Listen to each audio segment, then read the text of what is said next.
Qu'est-ce que l'autisme virtuel? Un phénomène en grande augmentation dû à la progression croissante des écrans dans l'environnement familial. Les smartphones, la télévision, les tablettes, les consoles de jeux. Ma définition, c'est une surexposition des enfants de 0 à 4 ans qui sont en plein développement cérébral aux écrans. Ces enfants sont exposés de 4 à 12 heures par jour et tous les jours. Conséquence, mauvaise connexion dans le cerveau. Ces enfants sont en plein développement cérébral. La surexposition entraîne une mauvaise connexion entre les neurones du cerveau. Mauvaise connexion concernant la partie du cerveau social, où survint un intense réseautage, et pour que ce réseautage se fasse, l'enfant doit expérimenter plein d'interactions sociales. Or, ces jeunes enfants qui restent plusieurs heures devant les écrans consacrent ainsi moins de temps à des activités enrichissantes qui favorisent le développement des fonctions du cerveau social, lesquelles servent notamment à résoudre les problèmes interpersonnels et à réguler ses émotions. Aucun contact visuel.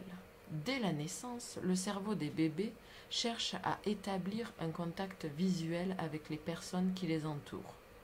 Le réseau neuronal qui les incite au contact visuel est présent, mais il a besoin d'être développé et entraîné par des interactions avec d'autres personnes. C'est par le contact visuel que nous traitons des informations sensorielles socialement pertinentes et l'état d'esprit interne des personnes avec lesquelles on interagit. Or, trop de temps devant la télé diminue les occasions de contact visuel.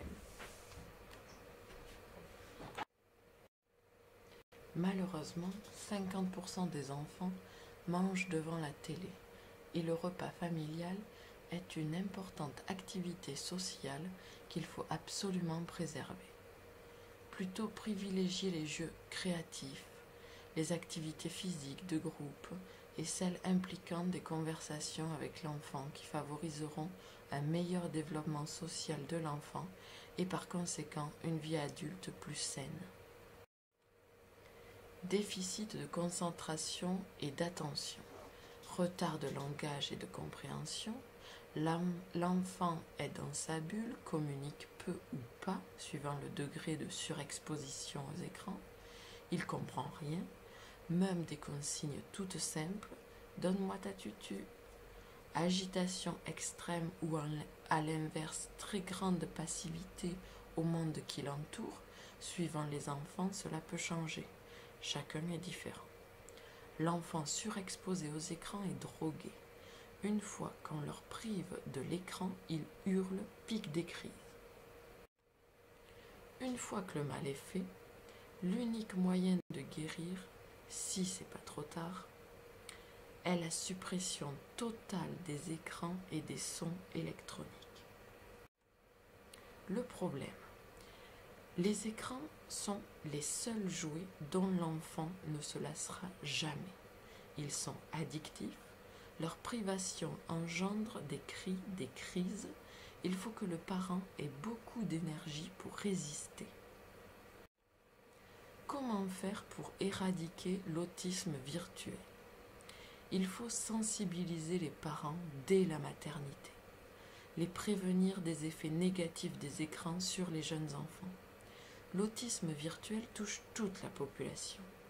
Mener des études sérieuses comme au Canada, sur les effets négatifs des écrans sur les jeunes enfants.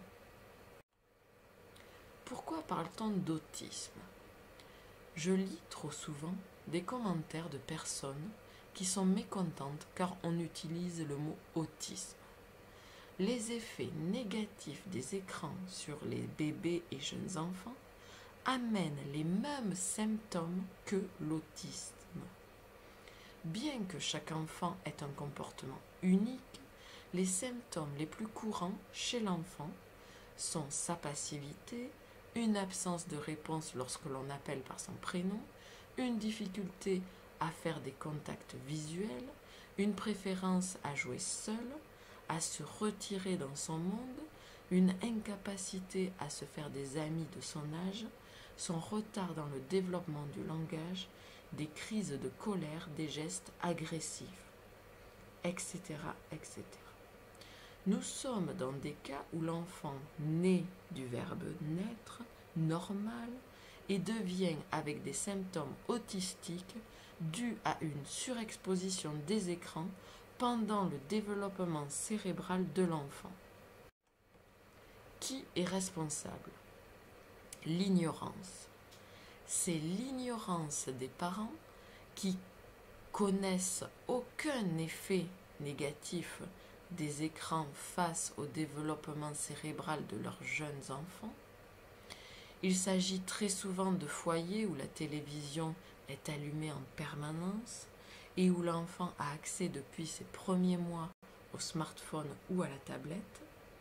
L'enfant est peu stimulé dans le cadre d'interactions parents-enfants où les mots qui lui sont adressés sont rares.